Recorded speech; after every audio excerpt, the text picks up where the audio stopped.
नमस्कार दोस्तों, कैसे हो आप सब? आज मैं आपके लिए लेकर आई हूँ एक बहुत ही अच्छी कहानी। तो चलिए बिना किसी देरी के शुरू करते हैं हमारी आज की कहानी। बहुत समय पहले की बात है। पृथ्वीपुर राज्य पर राजा मंगलसेन नाम का राजा राज किया करता था। राजा मंगलसेन को अपने बगीचों में घूमने का बड़ा ही शौक था। उसे जब भी समय मिलता तो वो अपने बाग और बगीचों में सैर करने के लिए निकल जाता था। प्रकृति के बीच में समय गुजारना उसे बड़ा ही अच्छा लगता था।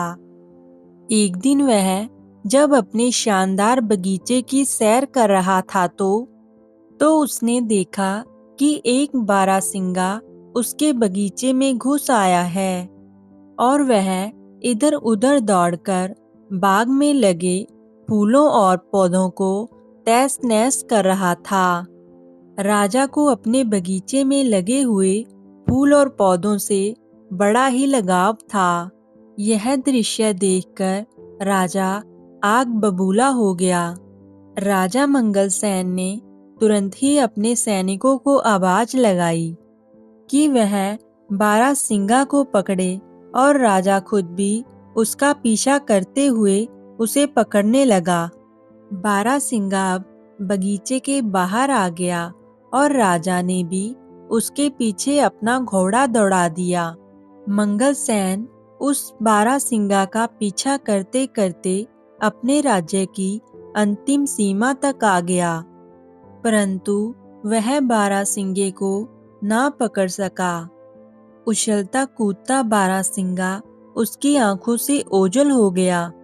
अब राजा मंगलसेन थक चुका था और उसकी आगे जाने की इच्छा नहीं हुई, तो वो वहीं पर रुक गया। और मौसम बहुत गर्म था और राजा को प्यास भी लगने लगी थी। उसने पास में बहती हुई नदी में नहाने की सोची। जब वो नहाने के लिए गया तो एक चोर वहां पर मौजूद था। वो उस पर नजर रखे हुए था। जब राजा नहाने के लिए नदी में उतरा तो पीछे से वो चोर उसके कपड़े और उसका घोड़ा लेकर फरार हो गया और चोर ने राजा के कपड़े पहन लिए और अपने पुराने कपड़े वहीं पर रखकर चला गया।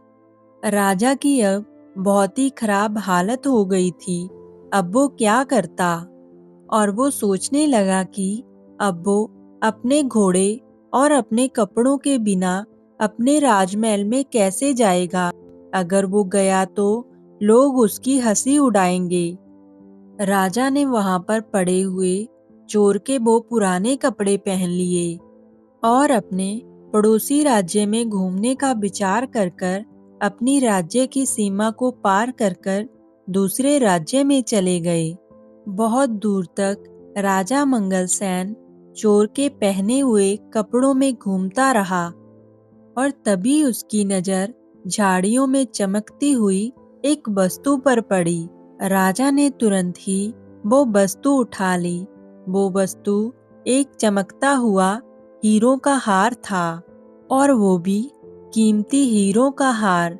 राजा कहने लगा कि भगवान का बहुत बहुत धन्यवाद जो ये हीरों का हार मुझे मिल गया। अब मैं अपने लिए अपना एक घोड़ा और कपड़े खरीद सकता हूँ।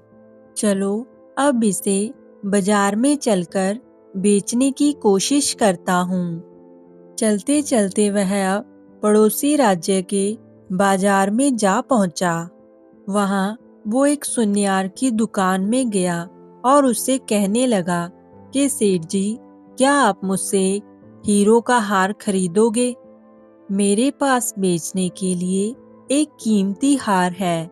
मैं एक नदी पार कर रहा था तो मुझे वहां पर ये हार मिला। तो सुनियार बोला कि दिखाओ तो देखूं जरा ये कैसा हार है। राजा मंगलसेन ने जब वो हार सुनियार को दिखाया तो वो हार देखते ही वो सुनियार चिल्ला पड़ा और वो कहने लगा कि अरे चोर, तुमने ये हार कहाँ से चुराया है? मैंने ऐसे ही 2 हार राजा साहिब के लिए बनाए। उनमें से एक हार पता नहीं कहाँ चला गया था। जरूर वो हार तुमने ही चुराया होगा। चलो तुम मेरे साथ इसी समय राजा के दरबार में चलते हैं। तो राजा सुन्यार से कहने लगा कि नहीं सेठ जी, मैं चोर नहीं हूँ। मुझे तो ये हार झाड़ियों में पड़ा हुआ मिला था, परंतु सेठ जी ने उसकी एक ना सुनी और तुरंत ही अपना नौकर भेजकर कोतवाल को बुलावा भेज दिया। मंगल सेन ने कोतवाल के सामने भी अपनी बेगुनाही की बात कही, मगर उसे पकड़कर महाराज के सामने हाजिर कर दिया गया। जब मंगल सेन को महाराज के दरबार में लाया गया, तो सुन्यार ने महाराज के सामने अपनी शिकायत रखी और मंगल सेन को चोर बताया।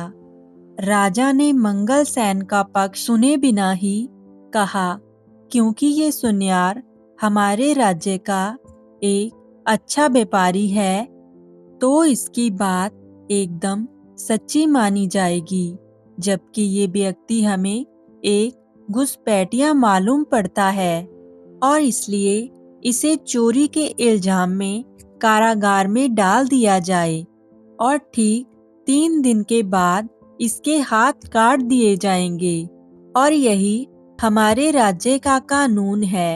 ये फैसला सुनकर राजा मंगल सेन घबरा गया और दया की भीख मांगने लगा, परंतु किसी ने भी उसकी एक ना सुनी और उसे कारागार में डाल दिया गया।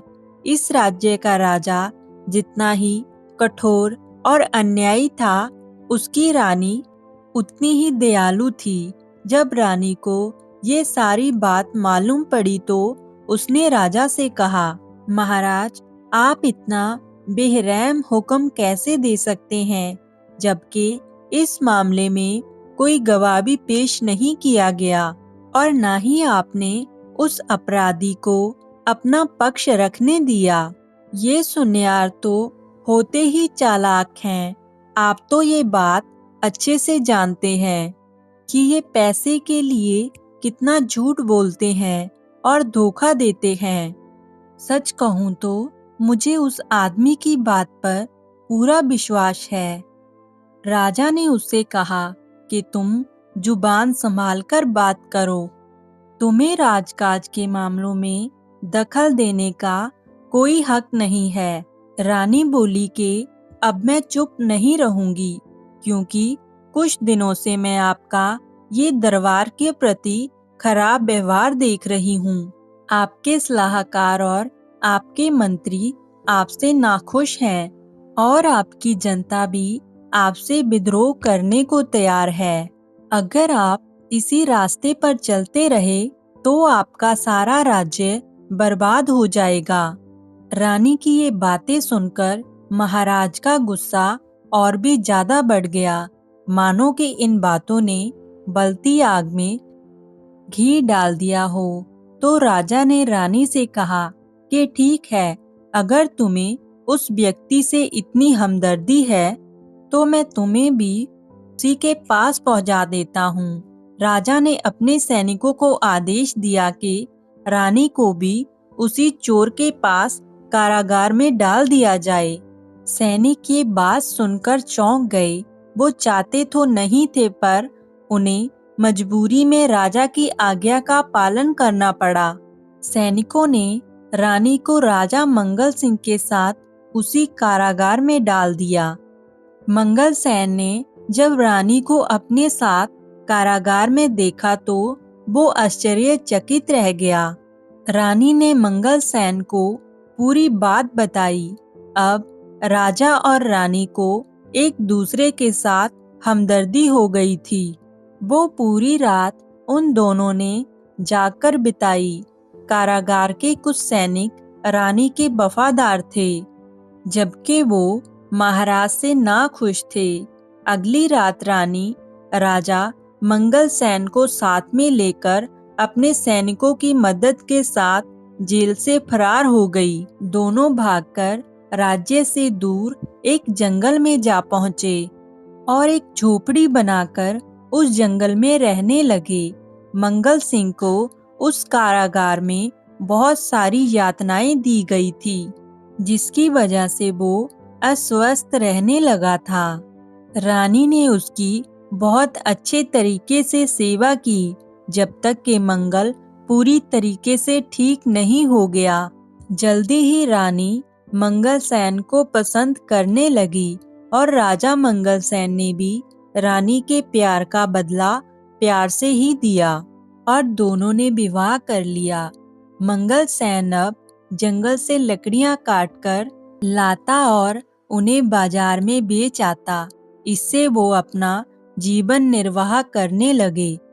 कुछ महीनों बाद मंगल सेन की पत्नी ने एक सुंदर बालक को जन्म दिया।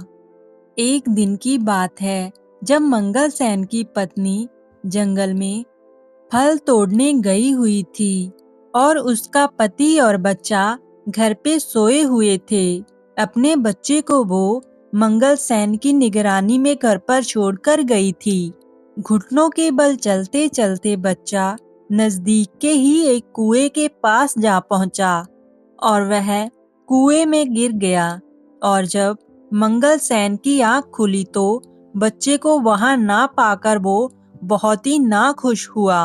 वह तो जैसे पागल सा हो गया था और जोर जोर से चिल्लाकर रोने लगा और कहने लगा कि लगता है कि मेरे बच्चे को किसी जंगली जानवर ने खा लिया है। अब मैं क्या करूं और इसकी माँ को मैं अब क्या मुंह दिखाऊंगा। शाम के समय जब उसकी पत्नी जंगल से लौटी तो वह ये बात जानकर बहुत दुखी हुई कि उसका बच्चा अब वहां पर नहीं था, पर वो एक बहुत ही बहादुर और समझदार स्त्री थी। इसलिए उसने खुद भी धीरज रखा और अपने पति को भी समझाया कि हमारी किस्मत में ऐसा ही लिखा हुआ था, आप दुख मत कीजिए। रात के समय मंगल सेन सो नहीं सका। वो अपने बच्चे के बारे में ही सोचता रहा और पूरी रात उसी को ही याद करता रहा। ये उसके लिए अच्छा ही हुआ कि वह सो नहीं पाया। रात के तीसरे पहर में दो पक्षी उनके घर के पास लगे एक पेड़ के ऊपर आकर बैठ गए और आपस में बातें करने लगे। एक पक्षी ने कहा कि दोस्त, देखो दुनिया में कितनी मुश्किलें हैं। जरा सुनो कि जो आदमी इस घर में रहता है उसके साथ क्या हुआ। इस आदमी को अपना देश छोड़ना पड़ा और बेचारा दूसरे देश में अब भिखारी की तरह रह रहा है, जहां पर उसको बड़े ही अन्याय पूर्वक ढंग से सजा दी गई और अब ये अपने सुंदर से बेटे के दुख में परेशान भी है। इसका बेटा कल दोपहर से ही इस कुएं में गिर गया था। दूसरा पक्षी बोला कि इन बेचारे दोनों को कितनी परेशानियां उठानी पड़ी, क्या इनके लिए कुछ किया नहीं जा सकता। तो दूसरा पक्षी बोला कि हाँ, किया जा सकता है कि अगर मंगल सेन खुद इस कुएं में कूद जाए तो वो बड़ी ही आसानी से अपने बेटे को बचा सकता है, क्योंकि वो बच्चा अभी तक कुएं में जिंदा है। राजा मंगल सेन ने उन दोनों पक्षियों की बातें सुनी तो उसे ये बातें सुनकर बड़ा आश्चर्य भी हुआ और खुशी भी हुई। जैसे ही सुबह हुई तो उसने अपनी पत्नी को जगाया और उसे रात वाली बात बताई और रानी से सलाह भी मांगी। तो रानी ने कहा कि आप उन पक्षियों की बात मानकर इस कुएं में कूद जाइए। राजा उसी समय कुएं में कूद गया और उसने अपने बच्चे की जान बचा ली। इस घटना के कुछ दिनों बाद जब राजा और रानी सो रहे थे तो अचानक कुछ आहट सुनकर वो चौंक गए राजा मंगलसेन ने जब बाहर जाकर देखा तो वो भय के मारे कांपने लगे, क्योंकि उनको सैनिकों ने चारों तरफ से घेर लिया था। तो वह सोचने लगे कि राजा ने उन्हें पकड़ने के लिए फिर से सैनिक भेजे हैं।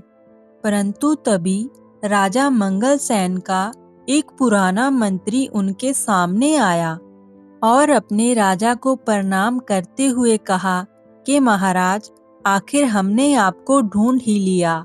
तो उसे देखकर राजा मंगलसेन बहुत ही खुश हुआ। तो मंत्री ने बताया कि उसने अपने गुप्तचरों की सहायता से राजा मंगलसेन को ढूंढने में सफलता पा ली है, और उसने ये भी बताया कि उसके राज्य की सेना मंगलसेन का बेसब्री से इंतजार कर रही है। अब राजा अपनी पत्नी और अपने बच्चे के साथ अपने राज्य को वापस चला गया। राजा मंगलसेन फिर से अपनी राजगद्दी पर बैठ गया और राज करने लगा। गद्दी पर बैठते ही राजा मंगलसेन ने सबसे पहला ये काम किया, अपनी सेना को लेकर उसने उस राजा के ऊपर चढ़ाई कर दी जिसने उसके साथ बुरा व्यवहार किया था। इस युद्ध में राजा मंगलसेन जीत गया और दूसरा राजा हार गया। शत्रु राजा अब राजा मंगलसेन से दया की भीख मांगने लगा। शत्रु राजा ने बताया कि इस दुष्ट सुनियार की वजह से उसने राजा मंगलसेन के साथ ऐसा व्यवहार किया था। अब वो जाते ही उस सुनियार को, दुष्ट सुनियार को सजा देगा। शत्रु राजा को यूं गिड़गिड़ाता हुआ देखकर राजा मंगलसेन को उस पर दया आ गई और मंगलसेन ने उसे माफ कर दिया और उसे छोड़ दिया। उसके बाद सारे राज्य में शांति और खुशहाली फैल गई।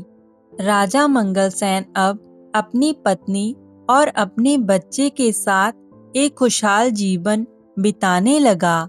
सारी प्रजा अब अपने राजा के साथ साथ उसकी रानी और नए राजकुमार को भी पाकर बहुत खुश थी। तो दोस्तों, ये थी हमारी आज की कहानी। आपको कैसी लगी कमेंट में ज़रूर बताएं। फिर मिलेंगे आपको किसी नई कहानी के साथ।